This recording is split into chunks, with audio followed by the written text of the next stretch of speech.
Hello दोस्तों, जय Shri Krishna, Radhe Radhe, good morning.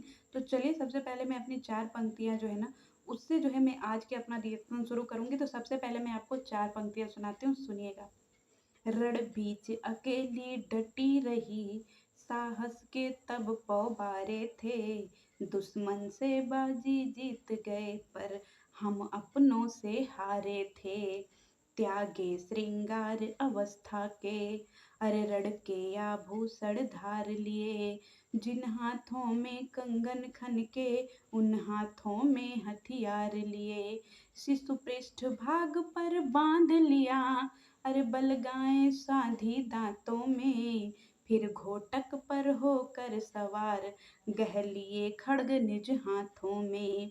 त्यागे श्रृंगार अवस्था के, रण के आभूषण धार लिए। जिन हाथों में कंगन खन के, उन हाथों में हथियार लिए। शिशु पृष्ठ भाग पर बांध लिया, अरे बलगाएँ साधी दाँतों में। फिर घोटक पर होकर सवार, गह लिए खड्ग निज हाथों में। अरे जब तक महिषेष शीश पर है न उदाहरण तरुणाई का। अरे बलिदान रहेगा सदा अमर, मर्दानी लक्ष्मी बाई का। गोरों की सेना के आगे दावानल बनकर छाई थी। रणचंडी ने खप्पर भर कर तब अपनी प्यास बुझाई थी।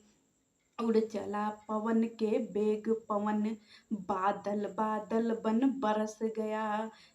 चपला सम तलवारें चमकी, दुश्मन पानी को तरस गया। अरे जब तक महिषेष शीश पर हरे है उदाहरण तरुणाई का। अरे बलिदान रहेगा सदा अमर, मर्दानी लक्ष्मी बाई का। जय श्री कृष्णा, राधे राधे दोस्तों। तो चलिए, आज का मैंने ये 4 शब्द इसलिए सुनाया क्योंकि आज मैं किसी देवी के बारे में बात कर रही हूँ। ये रिएक्शन मेरा थोड़ा-सा हटकर है क्योंकि बहुत लोगों को जो है ना देवी का जो है ना परिभाषा मुझे लग रहा है कि मैं अपने शब्दों में समझाऊँ कि मैं देवी के बारे में क्या चीज़ सोचती हूँ। तो चलिए, सबसे पहले क्या हुआ, मैं आपको बता दूँ ना कि देवी होती क्या हैं। देवी को हम एक ही परिभाषा दे सकते हैं, ममतामयी, करुणामयी, दयामयी, और जिसको कहते हैं ना कि एक ऐसी, मतलब हवा बोल सकते हैं, हवा ही बोलिए। क्योंकि एक ऐसी हवा जहाँ पर जिसके भी शरीर से स्पर्श हो ना, उसे शीतलता प्रदान कर दे। मेरे भाषा में उसको देवी ही बोलते हैं। जिसके अंदर ममता भी हो, जिसके अंदर करुणा भी हो, जिसके अंदर दया भी हो, और जिसके स्पर्श से ना हमारा रोम रोम रोम प्रफुल्लित हो जाए ना, उसको मैं अपनी भाषा में जो है ना वो देवी ही बोलती हूँ। जैसे हमारे घर की माता होती है ना, मतलब अपनी मम्मी हो गई, सासू माँ हो गई, ये भी जो है ना हम लोगों को प्यार करती हैं, दया करती हैं, गलती करने पे डाँटती भी हैं, करुणा भी बरसाती हैं। और जब हम किसी प्रॉब्लम में होते हैं ना, तो फिर वो हमें जब चीज़ें बताती हैं या फिर जब अपना स्पर्श कराती हैं ना, तो ऐसा लगता है कि रोम रोम रोम रोम जो है ना वो प्रफुल्लित हो गया। एक बात बताऊँ?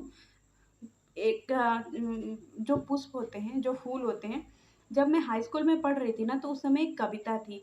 चाह नहीं मैं सुरबाला के गहनों में गुथा जाऊँ, चाह नहीं मैं देवों के सिर चढ़ूँ भाग पर इठलाऊँ। मुझे तोड़ लेना बनमाली, उस पथ देना फेंक तुम, जिस पथ जावे अनेक, जिस पथ जावे भी नेक। मतलब जो फूल होता है ना, वो भी कहीं न कहीं ये चाह रखता है ना कि मुझे ना जो है सुरबाला जो होती है, जो खूबसूरत औरत होती है ना, मुझे ना उनके गजरे में सजने का शौक है, ना ही उनके मालाओं में शौक है। मुझे तो वहाँ पे भी मेरा मन नहीं है कि मैं किसी देवताओं के सिर पर चढ़ूँ और अपने भाग्य पे इतराऊँ। मुझे तुम बनमाली तोड़ कर के उस रास्ते में फेंक देना ना, जिस रास्ते में कोई वीर सिपाही जा रहा हो अपने देश की, अपने आन बान शान को बचाने के लिए जो है ना, अपनी अपनी जो खुद की जान है ना उसको कुर्बान करने के लिए, तब मैं मानूँगी कि मेरा जीवन जो है ना वो सफल हो गया। ये एक फूल की जो है वो अभिलाषा थी। जिस देवी को हम लोग नवरात्रि में बिठा करके ऐसा समझते हैं ना कि नवरात्रि में 9 दिन हम पूजा कर लिए तो हमारा पूरा जो है ना कर्म बहुत ही बेहतरीन हो जाएगा। तो मैं बता दूँ कि बहुत सारे लोग ऐसे हैं ना, जो कि इसी नवरात्रि में ना ऐसी-ऐसी चीज़ें कर रहे हैं कि मैं क्या ही बोलूँ। जब हम किसी को अपने घर पे बुलाते हैं, उसका सम्मान करते हैं, उसकी इज़्ज़त करते हैं, उसके सामने चीज़ें जो है हम अपनी प्रस्तुत करते हैं, ना कि हम किसी को बुला कर के उसके माध्यम से लोगों को बददुआ देते हैं। अगर आप किसी को बददुआ देते हो या फिर आप किसी के लिए चीज़ें गाली निकालते हो, ख़ास तौर पे मंदिर में बैठ कर के ना, तो वो चीज़ें घूम फिर के जो है ना आपके ऊपर आती है, क्योंकि कहते हैं ना भगवान ने दुनिया और घड़ी दोनों ही गोल इसीलिए बना हुआ है, क्योंकि भगवान को भी पता है कि जहाँ से घूमोगे ना वहीं से घूम फिर के वापस आओगे। उसी तरीके से घड़ी भी इंसान ने बनाया है कि यहाँ से चलोगे ना तो घूम फिर के तुम यहीं पे आओगे। तो अपनी जो ज़ुबान होती है ना, जब हम किसी को बददुआ देते हैं, बुरा बोलते हैं, गाली-गलौज करते हैं ना, तो फिर वो आपकी ज़िंदगी में इतना बुरा असर करता है ना कि फिर आप समझ ही नहीं पाते हो। धीरे-धीरे, धीरे-धीरे, धीरे-धीरे ना आपकी ज़िंदगी पूरी की पूरी तरीके से खोखली बना देती है और आप फिर किसी समय बाद ऐसे स्थान पे पहुँच जाते हो ना कि सिर्फ़ और सिर्फ़ आप एक डमी बन कर के रह जाते हो या फिर आप एक ज़ॉम्बी बन कर के रह जाते हो। मैं अपनी भाषा में देवियों की जो है ना पूजा के बारे में बताना चाहती हूँ। जैसे क्या होता है ना कि यहाँ पे जितने भी ब्लॉगर हैं आजकल देखिएगा तो सारे ब्लॉगरों के घर में जो है ना, हाय हमारे घर में पूजा, हाय हमारे घर में कन्या भोज, हाय हमारे घर में ये, हाय हमारे घर में वो। बहुत सारे ब्लॉगरों के घर में ना मैंने ये सारी चीज़ें देखी हैं। कन्या हमारे घर में आ गई, आज हमारे घर में देवी का पूजा है या फिर आज हमारे घर में ये हो गया, आज हमारे घर में वो हो गया, आज हमारे घर में इसकी स्थापना है, पूजा है, नौ दुर्गा है। बहुत सारे लोग जो है ना आजकल नवरात्रि में यही सारी चीज़ें कर रहे हैं। मैं आम जनता से पूछना चाहती हूँ कि क्या आप लोगों के घर में इससे बढ़िया पूजा नहीं होता होगा? होता होगा ना? सबके घरों में जो है ना अपने-अपने तरीके से पूजा-पाठ होते होंगे, तो क्या आपके भी घरों में कोई ऐसा है जो पूजा-वूजा करते-करते आप लोग कभी गुस्सा दिलाते हो तो आपको भी बददुआ मिलती है? बताइएगा ज़रूर। मेरी माताजी जो हैं वो पूजा करती हैं, तो हमेशा एक ही चीज़ बोलती हैं ना कि भगवान सबकी ज़िंदगी खुशियों से भर देना। जब भी कोई के अंदर तकलीफ़ हो, कष्ट हो, कुछ भी हो ना, उसकी ज़िंदगी में जितने भी कष्ट हो ना, इस नवरात्रि में ऐसा करना कि वो व्यक्ति की सारी चीज़ें जो है ना वो ख़त्म हो जाए और वो व्यक्ति एक परफेक्ट लाइफ जी सके, क्योंकि जितनी उम्र बची है ना, कम से कम वो व्यक्ति उस उम्र में तो बढ़िया ज़िंदगी जी जाए। तो इन ब्लॉगरों से अच्छा तो फिर ये आम जनता है ना जो इतनी अच्छी, इतनी बढ़िया चीज़ें सोचती है, तो फिर हम इन ब्लॉगरों को क्यों देखें? बददुआ पाने के लिए? मंदिर में बैठ कर के बददुआ पाने के लिए या फिर गलत-गलत चीज़ें सीखने के लिए, पूजा और भक्ति के नाम पे? एक बात मैं और आपको बताती हूँ।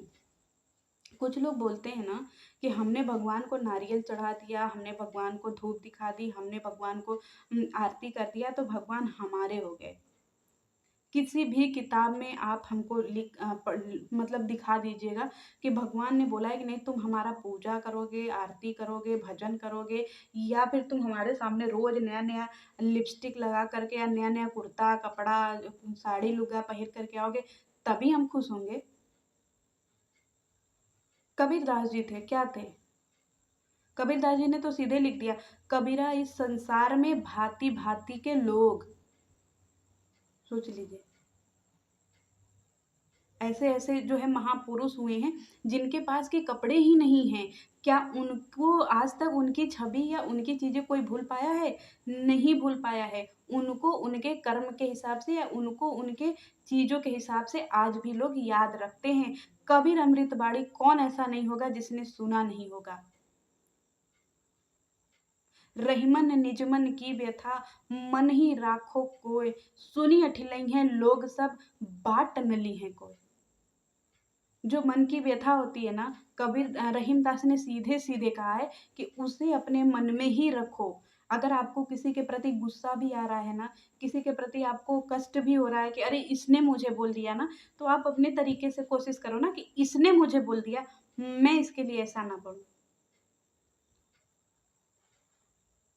तो इसीलिए कहते हैं कि चीज़ें जितना अगर आप आडंबर करेंगे ना, उतना ही दुनिया आपको जज करेगी। जितना आप लिमिटेड बन कर के रहेंगे ना, उतना ही दुनिया आपको सर पे बिठा कर के रखेगी। मैं आपको बता दूँ हमारे देश के राष्ट्रपति थे, जिनका नाम था डॉक्टर एपीजे अब्दुल कलाम।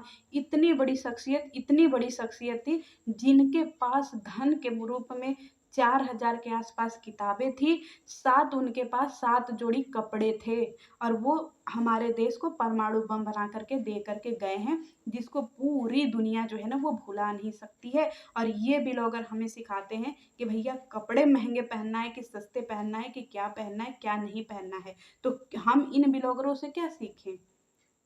ना ये हमको भक्ति बढ़िया सिखा पा रहे हैं, ना ही ये हमको पूजा-पाठ बढ़िया सिखा पा रहे हैं, ना ही ये हमको अच्छा मार्गदर्शन दे पा रहे हैं। बस अगर इनको कोई कुछ कहने की कोशिश करता है, तो ये सीधे बददुआ पे उतर जाते हैं या फिर ये आजकल ऐसा काम शुरू कर दिए हैं ना कि ये आपस में ही लड़ाने का काम कर रहे हैं। जैसे इनको लग रहा है कि बाकी की सारी दुनिया जो है अंधी है। कहते हैं ना कि सावन के अंधे को हर चीज़ हरा-हरा ही दिखाई देता है। तो आजकल ये ब्लॉगर जो है ना वो सावन के अंधे हो गए हैं। तो मैं सबसे रिक्वेस्ट करूँगी कि आप लोग अच्छे-अच्छे महापुरुषों को पढ़ें क्योंकि ये जो है ना आपको खाली मार-पीट, लड़ाई-झगड़ा, टेंशन, डिप्रेशन यही सारी चीज़ें सिखा रहे हैं। लोग मेरे कपड़ों को लेकर के कमेंट करते हैं ना कि तुम्हारे पास कपड़े नहीं हैं या फिर तुम्हारे दाँत खराब है या तुम्हारे ये चीज़ें खराब है ना तो मुझे सच में बड़ी हँसी आती है। सच में मैं बताऊँ मुझे बड़ी हँसी आती है। एक बार आप लोग उठा करके डॉक्टर एपीजे अब्दुल कलाम का ना चेहरा देख लीजिएगा। ये ब्लॉगर हमें सिखाएँगे, तुम लोग जितना मुझे सिखाओगे ना, मैं उतना ही समुंदर हूँ, डूब जाओगे इसी में।